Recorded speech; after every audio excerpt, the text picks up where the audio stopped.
We have seen moments in the past, in the last 2 decades, where an opposition has been mocked for how badly they were going. A new leader comes in and turns it around with a bit of simplicity, but relentless campaigning, discipline. It's hard to imagine that happening right now, but would ministers who lived through, say, the Abbott opposition, would they be attuned to that risk, to that possibility? Look, I think we can rest assured that the Labor camp are waiting for a hasty leadership of sorts, and they would have packaged a number of, I would say, campaign approaches based on some of his public commentary, particularly the one around immigration. And they will farm that out to particular constituencies in this country to ensure that that monumental task of finding 20% is unachievable. And so, and look, and that's fundamentally also a product of, in our poll that was published in Financial Review, that Generation Z, that is Australians between 18 and 28 years of age, the coalition vote, 10%. It's a structural collapse. So it's not even a swinging voter problem here. So going back to the Abbott years, they could only dream of those sort of numbers where the primary vote was in the 40s.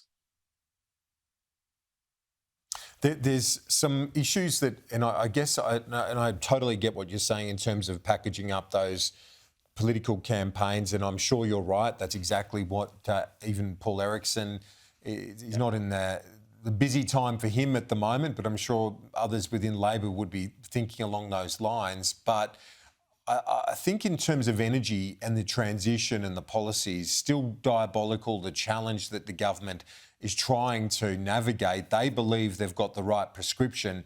They've got to show the people, don't they, as well, in terms of those energy prices, that cost of living question, and the industry assistance where billions are going out the door. They've got to show that they can do it, because otherwise that remains a lingering vulnerability for them, doesn't it, Cos?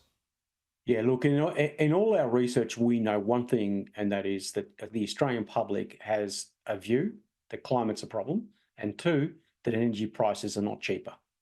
So I think the public rhetoric from the government is not actually, I would say, hitting the mark and leaving them vulnerable to an attack. Not necessarily by the coalition, because the question is, how many votes can the coalition win back via this policy position? But it does leave them vulnerable because it just does not come across as something that is believable. It does not match people's lived experience, unless, of course, prices drop next year. And if they drop next year, then you and I, having a very different conversation on this subject. We are indeed. Cos Samaras, thank you for your analysis, as always, on that latest poll, the Redbridge poll and the Fin Review. Talk to you soon.